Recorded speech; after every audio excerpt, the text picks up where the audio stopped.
High friend आमी पवित्र और आपनारा देखছেন আমাদের ইউটিউব চ্যানেল টেক বয় রাজা। আজ আমি এই ভিডিওতে আলোচনা করব যারা যারা জেক্সপো এবং ভোগলেট 2021 এ তোমরা মার্কস সাবমিট করেছিলে তোমাদের কিন্তু অলরেডি র‍্যাঙ্ক কার্ড পাবলিশ হয়ে গেছে। তো যারা যারা এখনো পর্যন্ত তোমরা র‍্যাঙ্ক কার্ড ডাউনলোড করনি তোমরা কিন্তু তাড়াতাড়ি ডাউনলোড করে নাও, কারণ এরপরে তোমাদের যে প্রসেসগুলো আছে এই প্রসেসগুলো হচ্ছে খুবই গুরুত্বপূর্ণ প্রসেস। এরপরে তোমাদের আছে রেজিস্ট্রেশন, চয়েস ফিলিং। এই রেজিস্ট্রেশন যদি তোমরা না ঠিকঠাকভাবে করতে পারো তোমাদের কিন্তু পরবর্তীতে একটা বিরাট সমস্যা হবে, কারণ তোমরা যদি এখানে একটা মাত্র ভুল করো ওই ভুলটি কিন্তু তোমাদের পরবর্তীতে একটা বিরাট বড় একটা সমস্যা হয়ে দাঁড়াবে। এই জন্য তোমাদের আমি আজকে ভিডিওটি বানাচ্ছি। যদি তোমাদের বুঝতে কোনো রকম অসুবিধা হয় তোমরা কিন্তু আমাকে ভিডিওর কমেন্ট সেকশানে কমেন্ট করে জানিও। ওকে, আমি তোমাদের কিন্তু আজকে ফুল ডিটেলস এই ভিডিওটির মাধ্যমে দেবো। আমি কম্পিউটার স্ক্রিনে তোমাদের অলরেডি দেখাবো যে কীভাবে তোমাদের চয়েস ফিলিং করতে হয়, তোমাদের কীভাবে কিন্তু কলেজের লিস্ট সাজাতে হয়। কারণ তোমরা যেভাবে কলেজের লিস্ট সাজাও, কারণ তোমাদের সেক্ষেত্রে অনেক রকম ভুল থাকে। কারণ কি তোমাদের যে ডিপার্টমেন্ট বা তোমরা যে কলেজটা চয়েস করছো ওই চয়েস করার সময় কিন্তু তোমাদের অনেক রকম ভুল থাকে। ডিপার্টমেন্টাল ভুল, কলেজের যে লিস্ট থাকে সেই লিস্টে কিন্তু অনেক রকম ভুল থাকে। কারণ আজকে আমি তোমাদের যে প্রসেসে তোমাদের কলেজের লিস্ট সাজাবো, ঠিক আছে, সেই প্রসেসটা তোমরা যদি ফলো করো তোমাদের কিন্তু গভর্নমেন্ট কলেজের চান্স পাওয়ার কিন্তু একটা প্লাস পয়েন্ট তোমরা কিন্তু অলরেডি পেয়ে যাবে। কারণ তোমাদের যে লিস্ট অনুযায়ী তোমরা যদি কলেজগুলোকে সাজাও সেক্ষেত্রে কিন্তু একটা কাউন্সিলিংয়ে ফার্স্ট ফেজ কাউন্সিলিংয়ে কিন্তু চান্স পাওয়ার ক্ষেত্রে অনেকটা প্লাস পয়েন্ট পাবে। যারা যারা কিন্তু অনেকটা বেশি র্যাঙ্ক করেছো বা যারা যারা কিন্তু অনেকটা কম র্যাঙ্ক আছে তোমাদের তো পজিটিভ তো এমনিতেই তোমরা আছো, যাদের অলরেডি কম র্যাঙ্ক এসছে তোমাদের। কারণ তোমরা কিন্তু যদি না ঠিকঠাক চয়েস ফিলিং করো তোমরা কিন্তু তোমাদের পছন্দ মতো কলেজে চান্স পাবে না। এই জন্য আমি তোমাদের বলবো তোমরা কিন্তু অলরেডি কাগজ কলমে লিখে নাও তোমরা কোন কোন কলেজে কোন কোন ডিপার্টমেন্টে ভর্তি হবে। কারণ তোমাদের এই যে ডিপার্টমেন্ট বা কলেজ এটি কিন্তু ভালোভাবে সাজাতে হবে। এখানে যদি তোমাদের কোনো রকম ভুল হয়ে যায় তোমরা কিন্তু আর পরবর্তীতে কোনো কিছু করতে পারবে না। এই চয়েস ফিলিংয়ের মধ্যে কিন্তু তোমরা এডিট করতে পারবে। তোমরা এই যে 6 দিন তোমাদের সময় দেওয়া হয়েছে এই 6 দিনের মধ্যে কিন্তু তোমরা ঠিকঠাক করে এডিট করে সাবমিট করবে। আমি পুরো প্রসেসটা তোমাদের কম্পিউটার স্ক্রিনে দেখাচ্ছি। যদি তোমাদের বুঝতে কোনো রকম অসুবিধা হয় সেগুলো কিন্তু আমাকে কমেন্ট সেকশানে জানিও। এছাড়া আমি তোমাদের রেজিস্ট্রেশন, চয়েস ফিলিং এছাড়াও তোমাদের কিন্তু যে এক্সট্রা ডেটগুলো আছে সেই ডেটগুলো নিয়ে তোমাদের সাথে আলোচনা করবো। ভিডিওটা একটু বড় হবে, অবশ্যই তোমরা লাস্ট পর্যন্ত দেখো। তোমরা যদি এই ভিডিওটা লাস্ট পর্যন্ত দেখতে থাকো তাহলে কিন্তু তোমাদের কাউন্সিলিং প্রসেসে কিন্তু তোমার অনেকটা হেল্পফুল তোমরা অবশ্যই হবে, এটা আমি আশা করি। এখন আমরা চলে যাই কম্পিউটার স্ক্রিনে এবং সেখানে দেখে নিই তোমাদের রেজিস্ট্রেশন এবং চয়েস ফিলিং কীভাবে তোমরা সঠিকভাবে করবে। তো তোমরা এখন দেখতেই পাচ্ছ তোমাদের যে অফিসিয়াল ওয়েবসাইট আছে wbscte.co.in, এই ওয়েবসাইটে চলে এসেছি। তো এখানে আসার পরে ঠিক নিচে একটু স্ক্রল ডাউন করলে দেখবে এখানে লেখা আছে, দেখো online counselling for admission to first year of diploma courses. ঠিক আছে, এইরকম কিন্তু সেকেন্ড ইয়ার অর্থাৎ কি ভোগলেটের কিন্তু এখানে একটা অপশন চলে আসবে। ওকে, তো এখানে কিন্তু তোমরা ক্লিক করবে। এই যে দেখো online counselling for admission to first year to diploma courses, এইখানে কিন্তু তোমরা ক্লিক করবে, ক্লিক টু ভিজিট করবে। ওকে, ক্লিক টু ভিজিট করার পরে দেখো তোমাদের কাছে কিন্তু এইরকম একটি ইন্টারফেস আসবে। ওকে, এই ইন্টারফেস দেখো এখানে কি আছে, তোমাদের যে উল্লেখযোগ্য তারিখসমূহ, পলিটেকনিকের তালিকা, আসন সম্পর্কিত তথ্য। এখান থেকে তোমরা কি করে, এখানে তোমরা যদি ক্লিক করো, এখানে তোমরা যদি ক্লিক করো, ক্লিক করলে দেখবে এখানে তোমাদের রেজিস্ট্রেশন এবং চয়েস ফিলিং, এখানে কিন্তু তোমাদের ডেট দেওয়া আছে। অ্যালটমেন্ট লেটার, তোমাদের ফার্স্ট পেজ যে রেজাল্ট আউট হবে সেটা হচ্ছে 1 তারিখে। এরকম কিন্তু তোমাদের বিভিন্ন ডেট দেওয়া আছে, তোমরা এটিকে দেখে নেবে। ওকে, তারপরে আসি এবার আমরা এখানে পলিটেকনিকের তালিকা। ঠিক আছে, তো যারা যারা কাউন্সিলিং করবে তারা কিন্তু এই তালিকাটা ভালোভাবে ফলো করবে, অর্থাৎ এখানে অ্যাড্রেস আছে, ঠিক আছে, কোন কোন কলেজে কোন কোন ডিপার্টমেন্ট, ঠিক আছে, বা কোন কোন অ্যাড্রেস, ঠিক আছে, এখানে কিন্তু ভালো করে সমস্ত কিছু দেখে নিও। ওকে, তারপর দেখবে ব্যাকে এলে এখানে কিন্তু সিট ইনফরমেশন। ওকে, এখানে কিন্তু দেখো কলেজের নাম দেওয়া আছে, ব্রাঞ্চ দেওয়া আছে, ঠিক আছে, টাইপ এখানে অর্থাৎ গভর্নমেন্ট না প্রাইভেট, তারপরে total seat general, ST, SC, OBC, এটা হচ্ছে তোমাদের, ঠিক আছে, কাট অফ র্যাঙ্ক 2020 সালের। ওকে, তো তোমরা কিন্তু এখান থেকে এগুলো ভালো করে ফলো করবে। ফলো করার পরে তোমরা কিন্তু তোমাদের যে রেজিস্ট্রেশন প্রসেস আছে রেজিস্ট্রেশন প্রসেস তোমরা এগিয়ে যাবে। এই রেজিস্ট্রেশন প্রসেসটা কিন্তু তোমরা ঠিকঠাকভাবে করবে। যদি তোমাদের ভুল হয় সেই ভুলটা কিন্তু আর তোমাদের পরবর্তীতে ঠিক করা যাবে না। কাউন্সিলিং বা চয়েস ফিলিং করার আগে কিন্তু তোমাদের যেটা ম্যান্ডেটারি হচ্ছে সবার ক্ষেত্রেই, সেটি হচ্ছে ক্যান্ডিডেট রেজিস্ট্রেশন। ঠিক ঠিক আছে, মানে কাউন্সিলিংয়ের জন্য তোমাদের কিন্তু এখানে রেজিস্ট্রেশন করাটা তোমাদের বাধ্যতামূলক। ঠিক আছে, এখানে ক্লিক করার পরে দেখবে তোমাদের এন্টার অ্যাপ্লিকেশন ফর্ম নাম্বার তোমাদের দেওয়া থাকবে, অর্থাৎ আবেদনের ফর্ম নাম্বার। যে আবেদনের ফর্ম নাম্বারটা থাকবে সেখানে কিন্তু তোমাদের যে যার ফর্ম নাম্বারটা কিন্তু এখানে টাইপ করবে। ঠিক আছে, আচ্ছা আমি যে স্টুডেন্টের করছি সেটি আমি টাইপ করে দিচ্ছি, তোমরা কিন্তু তোমাদের যে ফর্ম নাম্বার আছে সেই ফর্ম নাম্বারটা কিন্তু তোমরা টাইপ করবে। ওকে, আচ্ছা তারপর দেখো এখানে যে তোমাদের যে সিকিউরিটি যে ক্যাপচারটি দেওয়া আছে এখানে কিন্তু এটাকে পুরো হুবহু কিন্তু টাইপ করবে। ওকে, তো আমি টাইপ করে নিচ্ছি, তোমরা কিন্তু ভালোভাবে টাইপ করবে, নাহলে কিন্তু এখানে হবে না, প্রসিড হবে না। ওকে, আচ্ছা সম্পূর্ণভাবে এটাকে ক্যাপচারটিকে দেওয়ার পরে তোমরা কিন্তু এখানে প্রসিডে এগিয়ে যাবে। এখানে ক্লিক করার পরে দেখবে তোমাদের কাছে এইরকম একটি ইন্টারফেস আসবে, যেখানে কিন্তু online counselling for admission first year of diploma courses লেখা থাকবে। ঠিক আছে, তোমাদের দেখো একটি যে ভেরিফিকেশন তোমাদের যে ভেরিফাই যে তোমাদের মোবাইল নাম্বারটা দেওয়া ছিল সেই মোবাইল নাম্বারে কিন্তু তোমাদের কাছে একটি ওটিপি যাবে, সেই ওটিপিটা কিন্তু তোমাদের এখানে টাইপ করতে হবে। ওকে, তোমাদের কিন্তু এখানে ওটিপিটা তোমরা এখানে টাইপ করবে, যে যার ফোনে যে ওটিপিটা তোমাদের এসছে। ওকে, তো আমি দেখো এখানে ওটিপিটা যে মোবাইল নাম্বারে এসছে সেটিকে কিন্তু এখানে সাবমিট করছি। আচ্ছা তার আগে কিন্তু এখানে তোমাদের যে সিকিউরিটি ক্যাপচারটা আছে আবার তোমাদের কিন্তু এখানে একবার সিকিউরিটি ক্যাপচারটা তোমাদের দিতে হবে। ঠিক আছে, তোমরা কিন্তু সিকিউরিটি ক্যাপচারটা ভালো করে এখানে টাইপ করবে। তারপরে দেখো এখানে সাবমিট বলে একটা অপশন থাকবে, এই সাবমিটে কিন্তু তোমরা এখানে ক্লিক করবে। ওকে, তারপরে দেখো ক্লিক করার পরে তোমাদের কিন্তু এইরকম একটি ইন্টারফেস আসবে, যেখানে কিন্তু লেখা থাকবে যে one time chance to correct. ঠিক আছে, এখানে কিন্তু একমাত্র তোমাদের কিন্তু একবারই সুযোগ দেওয়া হবে এখানে কিন্তু এডিট করার জন্য। ঠিক আছে, এখানে কিন্তু তোমাদের যদি কোনো রকম ভুল থাকে সেগুলো কিন্তু এখানে ঠিক করে নেবে। ঠিক আছে, আচ্ছা এখানে দেখো যদি এখানে কি লেখা আছে দেখো, যে আপনার কাছে ইবিএস অর্থাৎ কি তোমাদের অর্থনৈতিকভাবে দুর্বল যে বিভাগ যে সার্টিফিকেটটা আছে সেটা তুমি যদি ইয়েস করেছিলে বা তোমার যদি আছে তাহলে তুমি ইয়েস করবে, আর তুমি যদি নো করেছিলে তাহলে বা তোমার যদি না থাকে এখানে কিন্তু নো করবে। আচ্ছা এখানে কিন্তু কন্যাশ্রী প্রকল্পে দেখো এখানে স্ট্যাটাসটা কিন্তু যাদের আছে তাদের হ্যাঁ করবে, যাদের নেই তারা কিন্তু নো করবে। তারপরে দেখো কন্যাশ্রীর যে আইডি তোমাদের আছে, আইডি দেওয়ার সময় যদি তোমাদের কোনো রকম ভুল হয়ে থাকে সেই ভুলটা কিন্তু এখানে টাইপ করবে। ঠিক আছে, তারপর দেখো এখানে স্টেপ বাই স্টেপ কিন্তু বোঝানো আছে। ঠিক আছে, আচ্ছা তারপর দেখো একটু নিচের দিকে স্ক্রল ডাউন করলে তুমি দেখতে পাবে যে তোমাদের যে মোবাইল নাম্বার, যে অনেক সময় দেখবে তোমরা মোবাইল নাম্বার এডিটের অপশন তোমরা খুঁজে পাও না, বা অনেকেই তোমরা মেসেজ করো বা ফোন করো যেখানে কি করে আমরা মোবাইল নাম্বারটা চেঞ্জ করব। তো এইখানে কিন্তু একটি অপশন দেওয়া আছে যে do you want to change the mobile number. ঠিক আছে, এই যে অপশনটা এখানে কিন্তু তুমি যদি ইয়েস মানে করতে চাও তাহলে হ্যাঁ করবে, তুমি যদি না করতে চাও তাহলে কিন্তু এখানে নো করবে। ওকে, আচ্ছা তারপরে এখানে দেখো তোমার যে জেন্ডার, ঠিক আছে, অর্থাৎ তোমাদের যে লিঙ্গ পরিবর্তন সে তুমি যদি সেটিকে করতে চাও জেন্ডার, সেটি কিন্তু ইয়েস অথবা নো করবে। তো অলরেডি এখানে কিন্তু সমস্ত রকম ঠিকঠাক ছিল, কোনো রকম পরিবর্তন ছিল না, এই ক্ষেত্রে আমি এখানে কিন্তু নো করছি। ঠিক আছে, যদি তোমাদের কোনো রকম ভুল থাকে তাহলে কিন্তু এখানে ইয়েস করবে।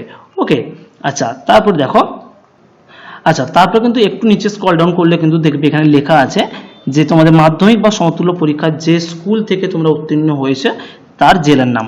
ঠিক আছে, তোমরা যে জেলা থেকে পাস আউট হয়েছে, কেউ যদি মালদা হও মালদা, উত্তর দিনাজপুর হলে উত্তর দিনাজপুর, দক্ষিণ দিনাজপুর হলে দক্ষিণ দিনাজপুর, মুর্শিদাবাদ হলে মুর্শিদাবাদ, বীরভূম হলে বীরভূম, তোমাদের যে যার আছে দেখো এখানে কিন্তু তোমাদের যে জেলা, এই জেলা কিন্তু তোমরা এখান থেকে সিলেক্ট করে নেবে।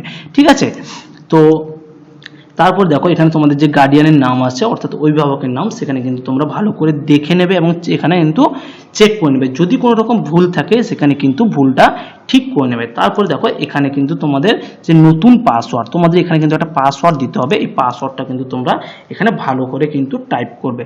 আচ্ছা তোমরা কিন্তু এভাবে রাখতে পারো যে তোমাদের নাম একটি স্পেশাল ক্যারেক্টার, তারপরে কিন্তু তোমাদের যে সাল বা তোমাদের ডেট অফ বার্থ তোমাদের কিন্তু ওটা তোমাদের মন পছন্দ কিন্তু রাখবে, এটি কিন্তু দুটো কিন্তু সেম হওয়া চাই। ওকে, আচ্ছা তারপরে দেখো পাসওয়ার্ডটা কিন্তু এখানে দিয়ে দেওয়ার পরে তোমরা কিন্তু একবার এখানে চেক করে নেবে আর একবার। ঠিক আছে, তোমরা কিন্তু ভালো করে চেক করে নেবে, কারণ এখানে যদি একবার তোমাদের কোনো রকম ভুল হয়ে থাকে।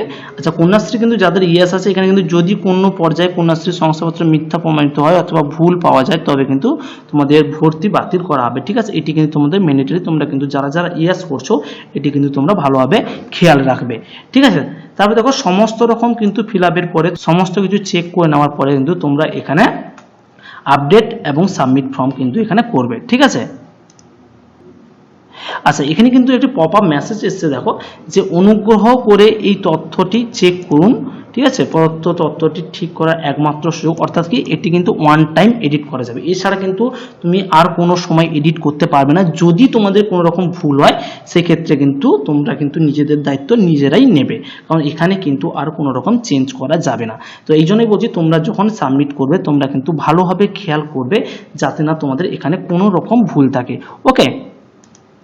আচ্ছা, এটা হয়ে যাওয়ার পরে কিন্তু একবার ভালো করে চেক করে নেবে আর একবার, ঠিক আছে। তারপরে কিন্তু এখানে প্রসিড টু নেক্সট স্টেপ করবে। আচ্ছা, তারপর দেখো সমস্ত রকম হয়ে যাওয়ার পরে, ঠিক আছে, এরকম কিন্তু তোমাদের কাছে একটি ইনফরমেশন আসবে যেখানে কিন্তু তোমাদের অ্যাপ্লিকেশন নাম্বার, নাম, গার্ডিয়ান নেম, তোমাদের যে যে ডিটেলসগুলো আছে এখানে কিন্তু তোমরা কিন্তু দেখতে পাবে, ঠিক আছে। আচ্ছা, তারপর দেখো তোমাদের কিন্তু এখানে র্যাঙ্ক লেখা আছে, ঠিক আছে, তোমরা কিন্তু যেটা নিজেদের র্যাঙ্ক দেখতে পাবে, ঠিক আছে। তারপর দেখো তোমাদের এখানে কিন্তু অলরেডি রেজিস্ট্রেশন হয়ে গেছে, অর্থাৎ কি তোমাদের যে রেজিস্ট্রেশন স্ট্যাটাস আছে, রেজিস্ট্রেশন স্ট্যাটাস কিন্তু তোমাদের অলরেডি এখানে হয়ে গেছে। এই দেখো এখানে কিন্তু তোমাদের রেজিস্টার্ড অলরেডি দেখাচ্ছে। এবার তোমাদের যেটি বাকি আছে যেটি হচ্ছে choice filling. Choice filling status কিন্তু এখনো ফিল করা হয়নি, ওকে। আচ্ছা, চয়েস ফিলিং করার জন্য এখানে কিন্তু তোমরা ক্লিক করবে, ঠিক আছে। তোমরা ভালো করে চেক করবে, চেক করার পরে তোমরা কিন্তু এখানে ক্লিক করবে, এই যে দেখো click here to fill choice, ঠিক আছে। এখানে কিন্তু তোমরা ক্লিক করবে। ক্লিক করার পরে কিন্তু তোমাদের কাছে এরকম একটি অপশন আসবে, ঠিক আছে। এরকম একটি অপশন আসবে, একটু ওয়েট করবে, অনেকের একটু লোডিং হতে সময় নেয়, ঠিক আছে। আচ্ছা, এবার আসি এখানে দেখো এখানে আসন যে কলেজের নাম, এখানে দেখবে তোমাদের সিরিয়াল নাম্বার আছে, ইনস্টিটিউট নেম আছে, ব্রাঞ্চ আছে, টাইপ আছে, এখানে চুজ আছে। অর্থাৎ কি এখানে হচ্ছে সিরিয়াল নাম্বার, এখানে হচ্ছে কলেজের নাম, এখানে হচ্ছে ব্রাঞ্চ অর্থাৎ তুমি কোন ব্রাঞ্চে ভর্তি হবে, এখানে হচ্ছে টাইপ, এখানে প্রাইভেটও থাকতে পারে, গভর্নমেন্টও থাকতে পারে, আর গভর্নমেন্ট স্পন্সরও থাকতে পারে, ঠিক আছে। এখানে কিন্তু অ্যাড করলে কিন্তু এটি হচ্ছে এদিকে চলে আসবে, অর্থাৎ কি এ সাইডটা হচ্ছে ক্যান্ডিডেট, এ সাইডটা হচ্ছে ক্যান্ডিডেট যেটা সিলেক্ট করছে এ সাইডে কিন্তু আসবে। আর এ সাইড থেকে এখানে কিন্তু অলরেডি একটা ডেটাবেস আছে, এই ডেটাবেস থেকে তুমি কিন্তু বেছে নিচ্ছ এ সাইডে তুমি তোমার ক্যান্ডিডেট হিসাবে তুমি এখানে কিন্তু ফিল করছো। আচ্ছা, এখানে একটু তোমাদের বুঝিয়ে দিই, এখানে হচ্ছে গভর্নমেন্ট, তুমি যদি এখানে ক্লিক করো শুধু কিন্তু গভর্নমেন্ট কলেজের নাম এখানে আসবে। এখানে তুমি গভর্নমেন্ট স্পন্সর তুমি যদি করো এখানে শুধু গভর্নমেন্ট স্পন্সর কলেজের নাম আসবে। এখানে তুমি যদি প্রাইভেট করো শুধু কিন্তু প্রাইভেট কলেজের নাম আসবে। এখানে তুমি যদি অল করো তাহলে কিন্তু আমাদের মিলিয়ে মিশিয়ে কিন্তু এখানে আসবে। তো যেহেতু আমরা সবাই পড়াশোনা করছি আমরা কিন্তু গভর্নমেন্টে কিন্তু প্রথমে চান্স নেওয়ার চেষ্টা করব, ঠিক আছে। তো ফার্স্ট প্রায়োরিটি আমরা কিন্তু দেবো গভর্নমেন্টে। আচ্ছা, গভর্নমেন্টে দেখো এবার হচ্ছে তোমরা যদি কেউ ইলেকট্রিক্যাল নিয়ে পড়তে চাও, ঠিক আছে, তুমি যদি কেউ যদি তোমরা ইলেকট্রিক্যাল নিয়ে যদি পড়তে চাও, সাপোজ তোমাদের একটি কলেজ তোমরা চয়েস করেছো, ঠিক আছে। ধরো সাপোজ এই কলেজটা হচ্ছে আচার্য জগদীশ চন্দ্র বোস পলিটেকনিক কলেজ। এই পলিটেকনিক কলেজে সাপোজ ধরো তুমি ইলেকট্রিক্যাল বিভাগে নিয়ে পড়তে চাও, ওকে, বা তোমার ফার্স্ট প্রায়োরিটি হচ্ছে ইলেকট্রিক্যাল বিভাগ, ঠিক আছে। ইলেকট্রিক্যাল ইঞ্জিনিয়ারিং তুমি পড়বে, যে তুমি দুটো তিনটি কলেজ তোমার আছে, যেমন হচ্ছে আচার্য জগদীশ চন্দ্র বোস, আর আমি কিন্তু এটা জাস্ট উদাহরণস্বরূপ বোঝাচ্ছি, ঠিক আছে। তারপরে দেখো আসানসোল পলিটেকনিক কলেজ, তারপরে হচ্ছে বিপিসি ইনস্টিটিউট অফ টেকনোলজি, ঠিক আছে। আচ্ছা, এইটা কিন্তু তোমরা ভালোভাবে খেয়াল রাখবে, কারণ কি তুমি এখানে ধরো সাপোজ আমি আচার্য জগদীশ চন্দ্র বোসে ইলেকট্রিক্যাল ইঞ্জিনিয়ারিংয়ে আমি সাপোজ এখানে অ্যাড করলাম, এ সাইডে এলো, ঠিক আছে, ইলেকট্রিক্যাল ইঞ্জিনিয়ার আচার্য জগদীশ চন্দ্র বোস। তারপরে হচ্ছে আমার সেকেন্ড চয়েস, আমি যে কলেজে ভর্তি হব, বা আমি তো এটা তো ফার্স্ট আচার্য জগদীশ চন্দ্র বোস আমার হচ্ছে ফার্স্ট প্রায়োরিটি, আমি এই কলেজে ভর্তি হব। নেক্সট অর্থাৎ এটাতে যদি না আমি চান্স পাই, আমার সেকেন্ড চান্স হিসাবে কিন্তু আমি এখানে ইউজ করব, তুমি এখানে আসানসোল দেখো, এখানে আসানসোল আছে, আসানসোল এখানে ইলেকট্রিক্যাল ইঞ্জিনিয়ারিং দেখো, এখানে আসানসোল পলিটেকনিকে এখানে অ্যাড করব। অর্থাৎ এর মানেটা কি, আমি ইলেকট্রিক্যাল ইঞ্জিনিয়ারিংয়ে আমি এখানে পড়তে চাইছি, আমার এই দুটো কলেজ হচ্ছে আমার ফার্স্ট প্রায়োরিটি, এরপরেও যে আমি কলেজগুলোর নাম দেব সেখানে কিন্তু আমার সেকেন্ড, থার্ড বা ফোর্থ, ঠিক আছে। আমি এই দুটো কলেজে ভর্তি হতে চাই। এবার কেউ যদি কোনো ডিপার্টমেন্টকে তোমরা যদি সিলেক্ট করে নাও যে আমি এই ডিপার্টমেন্টেই ভর্তি হবো, অন্য কোনো ডিপার্টমেন্টে ভর্তি হবো না, আমি তাদের উদ্দেশ্য বলো তোমরা এইভাবেই কাউন্সিলিংটা বা এইভাবেই তোমরা কলেজটাকে সাজাবে, যেখানে ইলেকট্রিক্যাল তো শুধু ইলেকট্রিক্যাল সাজাবে, তুমি যে কলেজগুলো পছন্দ করছো শুধু তোমার পছন্দের কলেজের নাম থাকবে, তারপরে হচ্ছে ব্রাঞ্চ শুধু ইলেকট্রিক্যাল হবে, ওকে। আচ্ছা, তারপরে দেখো এখানে কিন্তু অনেকগুলো কলেজের নাম দেওয়া আছে, তোমরা কিন্তু তোমাদের সুবিধার্থে এখানে কিন্তু ধরো সাপোজ মেকানিক্যাল, জাস্ট এখানে MECH লিখে দেবে, ঠিক আছে। জাস্ট MECH লিখে দিলে কিন্তু এখানে দেখবে যত মেকানিক্যাল ইনস্টিটিউট মানে যেখানে যেখানে ব্রাঞ্চ আছে সেই কিন্তু কলেজগুলোর নাম চলে আসবে, এখানে কিন্তু তোমরা একটা একটা দেখে দেখে অ্যাড করতে থাকবে, ঠিক আছে। আচ্ছা, এইরকম প্রসেসে কিন্তু তোমরা সাজে থাকবে। ধরো সাপোজ আমি এখানে আদ্র কলেজ তোমাদের উদাহরণস্বরূপ কিন্তু আমি অ্যাড করে নিচ্ছি, ঠিক আছে। আচ্ছা দেখো এখানে মেকানিক্যাল ইলেকট্রিক্যাল, তাহলে আমার কি ফার্স্ট প্রায়োরিটি হচ্ছে ইলেকট্রিক্যাল, তারপরে হচ্ছে মেকানিক্যাল। এই মেকানিক্যালটাকে ধরো আমি সাপোজ আমি ফার্স্ট প্রায়োরিটি দেবো, আমার ইলেকট্রিক্যালটা আমি রাখবো না, আমি পড়াশোনা করতে পারবো না বা করবো না, তাহলে এখানে আমি ডিলিট অপশন আছে, আমি ডিলিট করবো, তাহলে ইলেকট্রিক্যাল আমি এখানে ডিলিট করে দিলাম। ডিলিট অপশনটা তোমরা কিন্তু পেয়ে যাচ্ছ। সাপোজ আমি এটাকে উপরে ওঠাবো, এখানে নিচে নামাবো, ঠিক আছে, ফালাকাটাকে আমি উপরে ওঠাবো, তাহলে এখানে ক্লিক করলে দেখো তুমি কিন্তু ফালাকাটা কলেজ তোমার কিন্তু ফার্স্ট যে চয়েস আছে সেখানে কিন্তু আমরা অলরেডি চলে যাচ্ছি। তাহলে এভাবে তোমরা কিন্তু সাজাবে, ঠিক আছে। এটা কিন্তু একটু তোমরা যদি বুঝতে পারো অবশ্যই তোমরা কিন্তু এখানে খুব ভালোভাবে একটা প্লাস পয়েন্ট পেয়ে যাবে, তোমরা যদি ঠিকঠাকভাবে সাজাতে পারো তোমরা কিন্তু চান্স পাওয়ার ক্ষেত্রে, ওকে, তোমরা চান্স পেতে পারো। এবার আসি তোমাদের, ধরো সাপোজ এখানে ইলেকট্রিক্যাল মেকানিক্যাল আমি কিন্তু সমস্তটাই ডিলিট করে দিলাম, কারণ এই স্টুডেন্ট মেকানিক্যাল ইলেকট্রিক্যাল নিয়ে পড়বে না। তো এরপরে আছে তুমি ধরো সাপোজ এখানে অ্যাড করার পরে বিভিন্ন কিছু অ্যাড করে নেওয়ার পরে এরকম তুমি চাইলে ডিলিট করতে পারো, তুমি চাইলে এটাকে এদিক ওদিক করতে পারো।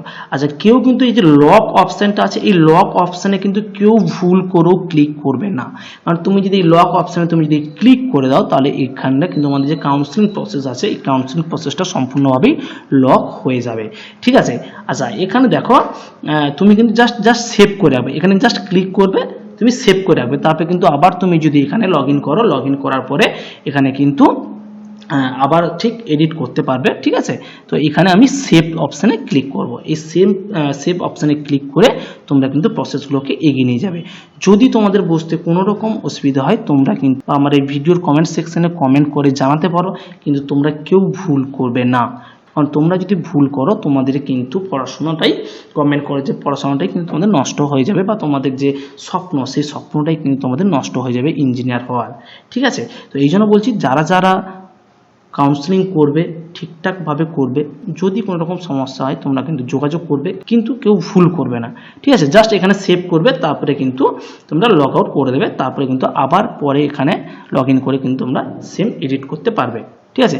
তো আজ এই পর্যন্তই, দেখা হবে পরের ভিডিওতে। যদি কোনো রকম সমস্যা হয় তোমরা কিন্তু কমেন্ট সেকশনে কমেন্ট করো। এছাড়াও আমার ভিডিও ডেসক্রিপশনে দেখো আমাদের টেলিগ্রাম চ্যানেল এবং হোয়াটসঅ্যাপ গ্রুপের লিঙ্ক দেওয়া আছে, তোমরা যারা এখনো পর্যন্ত জয়েন করনি তোমরা কিন্তু আমার ভিডিও ডেসক্রিপশন বক্স চেক করো, সেখানে কিন্তু লিঙ্কগুলি দেওয়া আছে, তোমরা সেখানে গিয়ে জয়েন করে নাও।